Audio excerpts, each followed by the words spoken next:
Welcome back to Stories with Don. I hope you had a good weekend. Um, I did, and I'm glad to be back now reading The Lion, the Witch, and the Wardrobe from the Chronicles of Narnia by C.S. Lewis. We're about halfway through. Today we are on chapter 9, and it is entitled In the Witch's House. Move this back here. And now, of course, you want to know what happened to Edmund. He had eaten his share of the dinner, but he hadn't really enjoyed it because he was thinking all the time about Turkish delight. And there's nothing that spoils the taste of good ordinary food half so much as the memory of bad magic food. And he had heard the conversation and hadn't enjoyed it much either because he kept on thinking that the others were taking no notice of him and trying to give him the cold shoulder. They weren't, but he imagined it. And then he had listened until Mr. Beaver told them about Aslan, and until he had heard the whole arrangement for meeting Aslan at the stone table. It was then that he began very quietly to edge himself under the curtain which hung over the door. For the mention of Aslan gave him a mysterious and horrible feeling, just as it gave the others a mysterious and lovely feeling. Just as Mr. Beaver had been repeating the rhyme about Adam's flesh and Adam's bone, Edmund had been very quietly turning the door handle. And just before Mr. Beaver had begun telling them that the White Witch wasn't really human at all, but half a djinn and half a giantess, Edmund had got outside into the snow and cautiously closed the door behind him. You mustn't think that even now Edmund was quite so bad that he actually wanted his brothers and sisters to be turned into stone. He did want Turkish delight, and to be a prince, and later a king, and to pay Peter out for calling him a beast. As for what the witch would do with the others, he didn't want her to be particularly nice to them, certainly not to put them on the same level as himself, but he managed to believe, or to pretend that he believed, that she wouldn't do anything very bad to them, because, he said to himself, all these people who say nasty things about her are her enemies, and probably half of it isn't true. She was jolly nice to me anyway, much nicer than they are. I expect she is rightfully queen, really. Anyway, she'll be better than that awful Aslan. At least that was the excuse he made in his own mind for what he was doing. It wasn't a very good excuse, however, for deep down inside him, he really knew that the White Witch was bad and cruel. The first thing he realized when he got outside and found the snow falling around him was that he had left his coat in the beaver's house. And of course there was no chance of going back to get it now. The next thing he realized was that the daylight was almost gone, for it had been nearly 3 o'clock when they sat down to dinner, and the winter days were short. He hadn't reckoned on this, but he had to make the best of it. So he turned up his collar and shuffled across the top of the dam. Luckily, it wasn't so slippery since the snow had fallen, to the far side of the river. It was pretty bad when he reached the far side. It was growing darker every minute, and what with that and the snowflakes swirling all around him, he could hardly see 3 feet ahead. And then, too, there was no road. He kept on slipping into deep drifts of snow and skidding on frozen puddles and tripping over fallen tree trunks and sliding down steep banks and barking his shins against rocks till he was wet and cold and bruised all over. The silence and the loneliness were dreadful. In fact, I really think he might have given up the whole plan and gone back and owned up and made friends with the others if he hadn't happened to say to himself, when I'm king of Narnia, the first thing I shall do will be to make some decent roads. And of course, that set him off thinking about being a king and all the other things he would do, and this cheered him up a good deal. He had just settled in his mind what sort of palace he would have, and how many cars, and all about his private cinema, and where the principal railways would run, and what laws he would make against beavers and dams, and was putting the finishing touches to some schemes for keeping Peter in place when the weather changed. First, the snow stopped. Then a wind sprang up and it became freezing cold. Finally, the clouds rolled away and the moon came out. It was a full moon, and shining on all that snow, it made everything almost as bright as day. Only the shadows were rather confusing. He would never have found his way if the moon hadn't come out by the time he got to the other river. You remember he had seen, when they first got to the beavers, a smaller river flowing into the great one lower down. He now reached this and turned to follow it up. But the little valley down which it came was much steeper and rockier than the one he had just left, and much overgrown with bushes, so that he could not have managed it at all in the dark. Even as it was, he got wet through, for he had to stoop under branches, and great loads of snow came sliding off onto his back.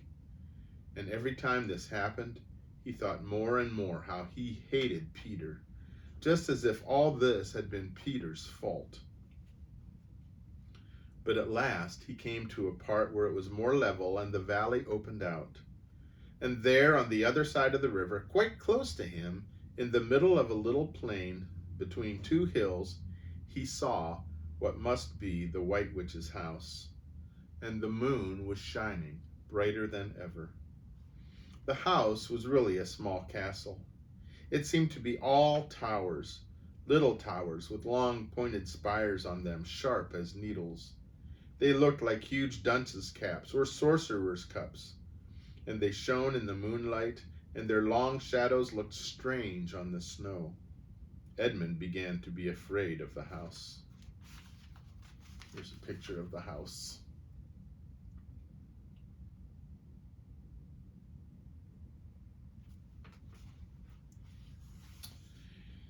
But it was too late to think about turning back now.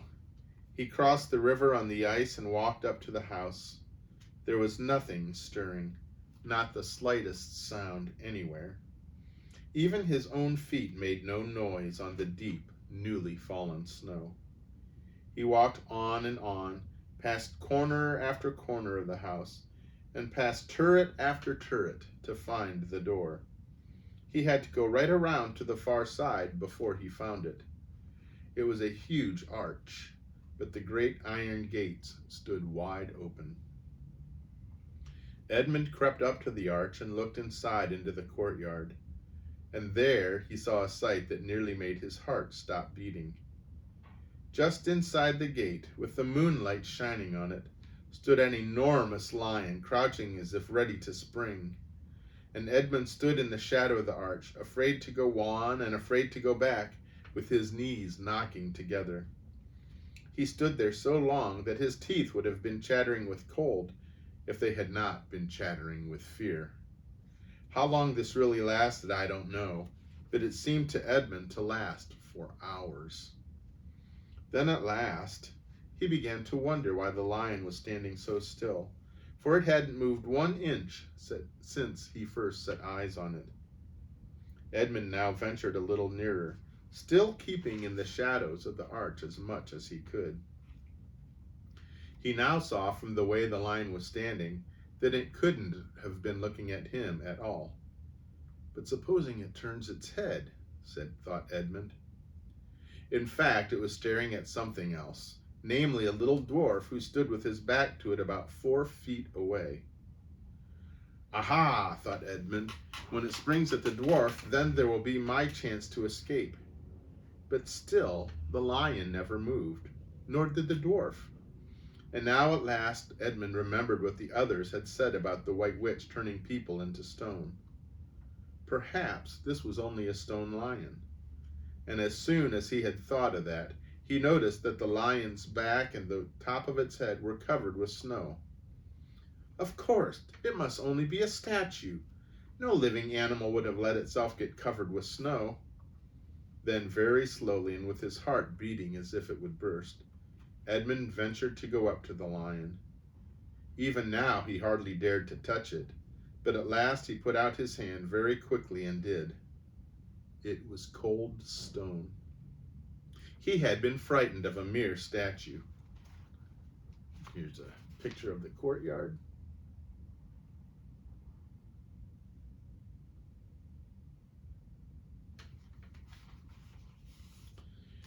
The relief which Edmund felt was so great that in spite of the cold, he suddenly got warm all over, right down to his toes. And at the same time, there came into his head what seemed a perfectly lovely idea.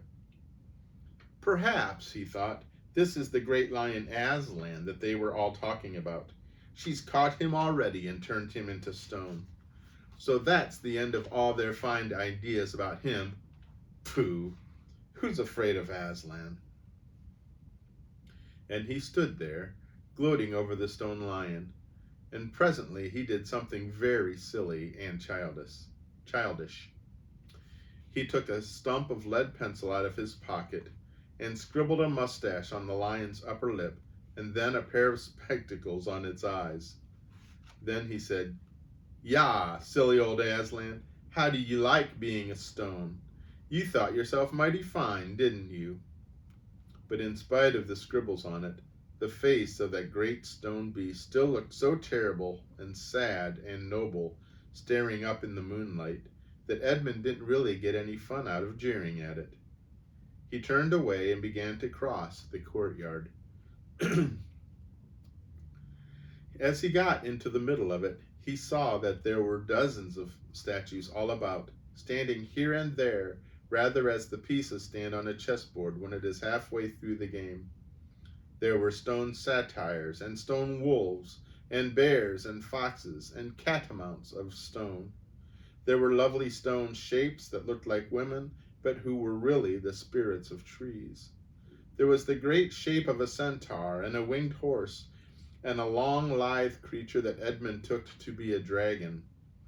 They all looked so strange standing there, perfectly lifelike and also perfectly still in the bright cold moonlight, that it was eerie work crossing the courtyard. Right in the very middle stood a shape like a man, but as tall as a tree, with a fierce face and a shaggy beard and a great club in its right hand. Even though he knew it was only a stone giant and not a live one, Edmund did not like going past it. He now saw that there was a dim light showing from a doorway on the far side of the courtyard. He went to it. There was a flight of stone steps going up to an open door. Edmund went up them. Across the threshold lay a great wolf. Here's a picture of that.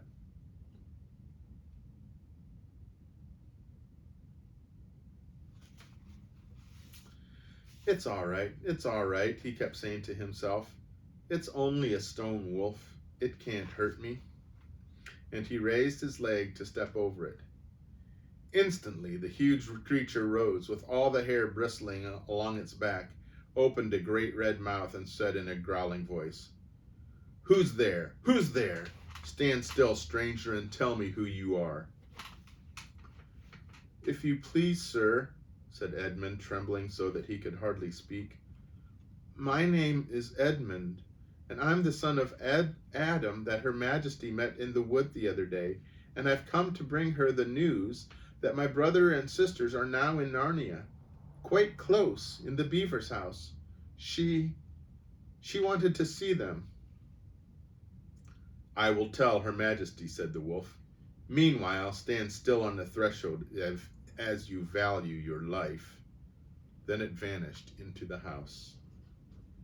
Edmund stood and waited, his fingers aching with cold and his heart pounding in his chest.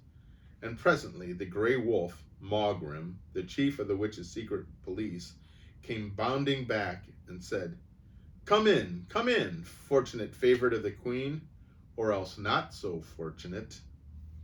And Edmund went in, taking great care not to tread on the wolf's paws.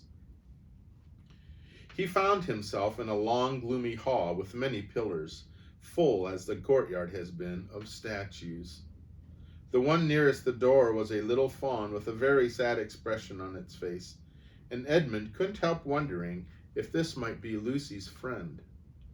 The only light came from a single lamp, and close beside this sat the White Witch. "I've come, your Majesty," said Edmund, rushing eagerly forward. "How dare you come alone?" said the witch in a terrible voice.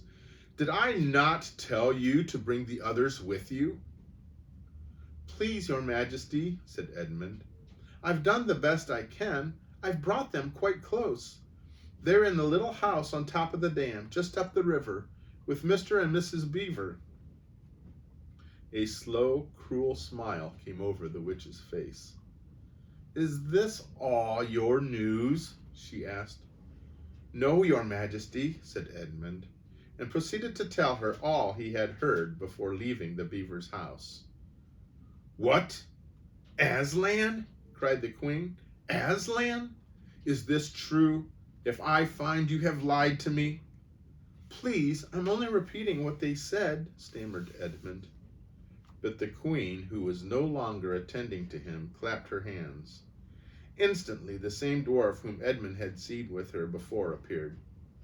"Make ready our sledge," ordered the witch, "and use the harness without bells." And that's the end of that chapter. Uh-oh. It's going to get interesting. Already is, but it's going to get more interesting. Well, I hope you're enjoying it. I hope you have a great rest of the day, and may you stay well. May God's blessings be with you. Goodbye.